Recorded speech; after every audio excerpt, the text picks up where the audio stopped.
Well, here we are again with the G82, and today we are playing with some prototype dampers from our technical partner, MCS. Kind of got a neat little system here that is really made to work for both all-wheel drive and rear-wheel drive cars. This is a non-remote package that has a piggyback canister on it, which if you have ever tried to install anything on an all-wheel drive car, you'll know that that strut spindle tube thing, you can't go past that because it runs into the axle. So MCS has come up with this system that we're testing out to see if this works well, and so far it really does. And this allows the packaging to be higher up and not interfere with that axle. So kind of awesome to be able to then use this for both the rear-wheel drive and the all-wheel drive applications. We did test fit this on an all-wheel drive car we had here previously, and now James has been driving this thing for, I don't know, a number of months with this system as we're getting some miles on it, and really pretty impressed that everything kind of has worked super well. A piggyback system is actually not a remote. That's kind of a common thing that I've gotten hit on a little bit already from the guys in the sales office. Is like, does this qualify as a remote? Technically, no. You can't adjust the canister pressure. The adjustment is not on that piggyback system. It's still up top on the strut tube, pin, strut shaft. So it still is technically a non-remote system. Yeah, for racing rules, that's super important because it is not a remote reservoir. This is not what we typically think of an MCS two-way remote, three-way remote. All the higher technical things. Also means that you don't have to have that canister with a flexible line that you have to figure out how to mount that canister up under the hood of the car. So just super clean packaging, but there is no adjustment in that canister. So for racing rules, this is not a remote reservoir. This is a piggyback, and again, it's just moving that canister to where it packages best to have the flexibility for the all-wheel drive with the half shaft or a standard rear-wheel drive car. Yeah, the only difference between the two packages, between a rear-wheel drive and all-wheel drive, then becomes, for this non-remote system, is just the strut adapter sleeve. It's just a little bit different diameter, a little bit different length. Actually, it may only be the length, the height. I don't think the diameter is different, but that's it. So awesome to be able to cross these two things. Other things we've got going on in here, the camber plate. Actually, let's lower this thing down and take a look at the camber plate. Take a peek at the camber plate, yep. Ah, boy, they don't make it easy to get to these things these days, do they? So, didn't take that much fiddling to get to the camber plate, and here you can see what MCS has done with the camber plate by dropping the top of the strut, dropping the top of the pin, so that it slides under the strut tower of the car. So that means that we can get added camber. You can move the top pin further inboard than the limitation of the small hole in the strut tower that the factory provides. So these cars are already difficult to get camber out of, or to add more negative camber. They don't have a lot to start with, and camber is super important with a McPherson strut car. Not like a AA arm car, these things lose camber as they compress, so you've got to add a lot of static camber in to make the tires work like they should, to optimize your contact patch. So having that additional adjustment for the camber so you can slide this thing over versus, we're more typically accustomed to like a taller pin top. Yep. And the pin extends above the strut tower, and then you're limited by how far you can go. And then of course, in operation, you kind of got some problems because that pin, if you're not careful, as it moves up and down, as it flexes, that's why a camber plate has a bearing in it, because the pin moves as the shock moves, as the wheel assembly moves up, down, and through an arc, and then through the steering rotation. You're gonna risk damage to that pin if it sticks up, especially or only if you're trying to maximize your camber, which of course from a performance standpoint is what we're trying to do. Yep. So, having a tall pin mount that's just jammed up against max negative camber, you're just putting the damper at risk, and to me, that's a no-go.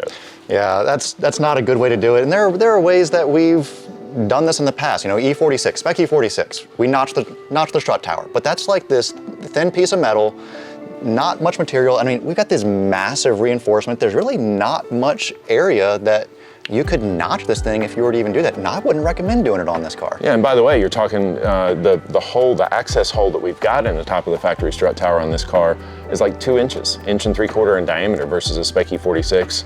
Before it gets notched and cut and so forth, we've got what, 50% more real estate to work with, and you know, I'm not really eager about taking a Sawzall to this car and notching it, and especially when I look at this big cast plate on top that's part of the strut tower reinforcement, you know, it's just not reasonable that you're gonna get the same result. In our GT More, our F8X version of this car, we actually kind of lowered everything, took the pin totally off the top, and then we had a clevis mount. And now that's pretty crafty, because then you can just run that thing all the way up under. But part of the problem with that clevis is it's a complete redesign of how the front damper works, and you know, it requires a shorter spring because everything has to live under the strut tower. Shorter spring, if you're not going to coil bind, means you got to run high spring rates. I mean, works great on the GT4 where we know that we're going to run 1,000-pound springs. For this type of car, it's not reasonable. You're not going to run that short of a spring with the softer spring rates that a lot of people are going to want on this car for multiple purpose use. There's just no need. And you know, we only do that GT4 approach, the GT More on the F8X cars, when it is a dedicated track car. And we've seen great results without taking that top eye approach, using a more traditional plate on that F8X car. So of course, that's what we're starting here with the 90% use case of what our customers with this type of vehicle will want. Yeah, that GT More, GT4 level system as well also means you're probably going with spherical arms at the bottom. You know, once again, that's that use case thing where if you are using this thing in multiple environments, maybe you don't want to have spherical rod ends that are all going to get worn out, exposed to grime for your dual purpose car. Yeah, but pin top mount, again, pin top mount with a limited amount of camber you can get from the top, maybe okay if you've got those spherical arms at the bottom.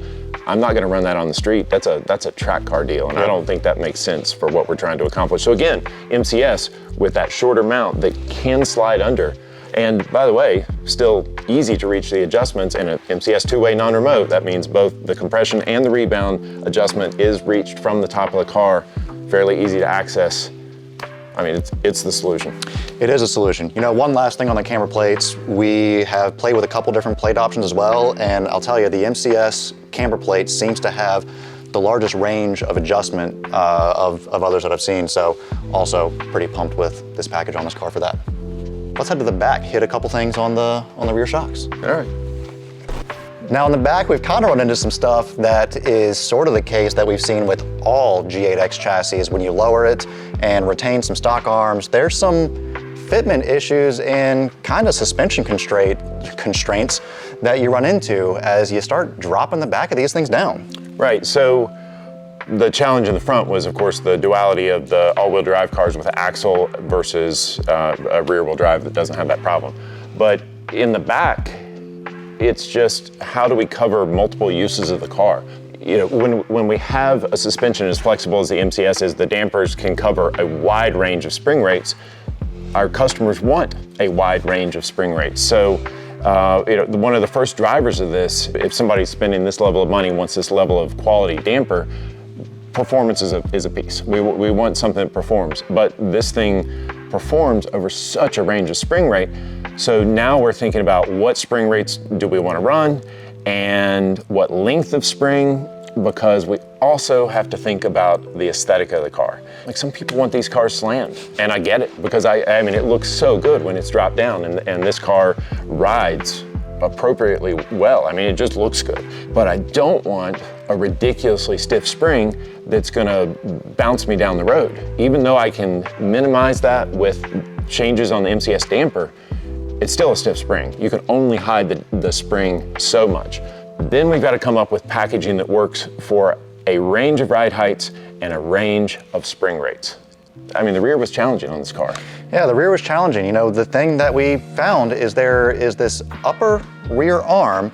It's very similar to design of the F8X. However, one thing is that the body is a little bit lower right where this upper rear arm passes. And James comes in one day after he drives this thing and he's like, I'm not sure what happened, but this thing just like crashed. Yeah, it launched me. You know, I hit this rolling bridge entrance, not a bridge seam, but like this rolling compression, and my head hit the roof inside. I mean, I'm a tall guy, but so it's not that far away, but you know, like what's going on here? And this car is fairly sprung up. Not the lowest spring rate I would go on a car, but it's a good moderate rate. What kind of rear do you have on here, a 600? 600 or 650, I think. In a coiled over configuration, so fairly stiff.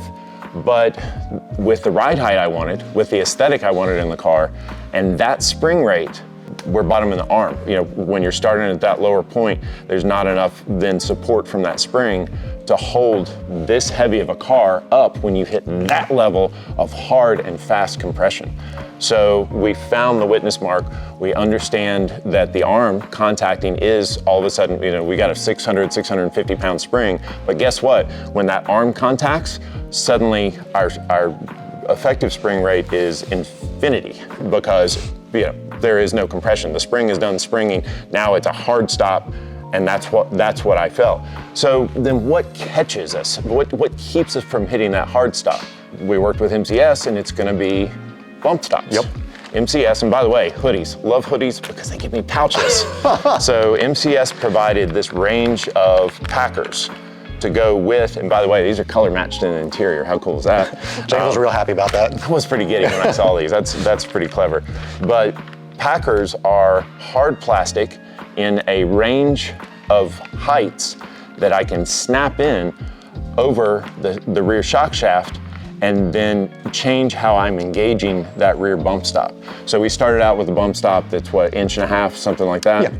1.5 inch bump stop, which is going to, you've got your standard linear spring rate, but then once the bump stop becomes engaged, it starts ramping you into a higher. So instead of that hard stop when the arm hits, it's going to ramp you into a higher spring rate as that bump stop compresses. And I can change the way the bump stop works by adding packers and engaging that stop earlier and earlier and earlier, so I can keep that arm from ever hitting the car. And then we can go through iterations, and we did go through iterations of more bump stop, longer stops, which gives us an even more dynamic curve.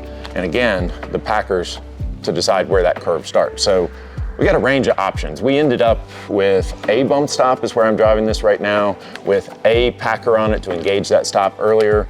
I think for my use, I like a dual bump stop setup in the rear. Yeah, we tried a double bump stop. We've got kind of this test bump close here that we were testing this on, and the double bump stop is where I want to be. And again, that's for the moderate spring rate. But I think in summary, the reality of it is we've got a range of spring rates, a range of use cases from customers. We've got a range of tuning tools, and we provide, as a BimmerWorld spec, the right package for what your use case is, what your aesthetic is for the car. You know, I can tell you that, you know, that one that jammed my head against the roof versus the double bump stop, which gave me the low static rate of the car. Bump stops are like pillows. Like, it's a very gentle pillow that catches the car when it compresses. And it just took that harshness away 100%. And it became this performance car on stiffer springs that's nice and low, more comfortable than the stock car to drive on the street. It is. I find the stock car actually be a little bit harsh. It is, yeah. So we could, yeah, it's weird that we can put on a high-end performance damper set with stiffer spring rates and actually outperform the stock suspension from a comfort standpoint. So not just performance, comfort as well. When your use case changes, when you decide you want to dig in a little harder, stiffer spring rates, get more focused on the performance of it, you got the parts on the car, you just have to change a couple of pieces on it to make it work for what your new focus is. If you've got any questions about an MCS package for your car, it doesn't have to be G8X specific, but you know, we've got these packages listed on the website. We try to make them a one-size-fits-all. However, every use case does have some tendencies that may need to be tailored specifically for your use. So don't hesitate to reach out, give us a call, hit us up on email, live chat, whatever it may be, whatever's easiest for you, and we'll help custom tailor one of these MCS packages directly for your use. And as always, please hit that like button, leave a comment, subscribe, you know the deal. Ready to go? Should be an awesome race weekend. We are ready to kill it this year. It's good. It's good. It's going to be a wild ride.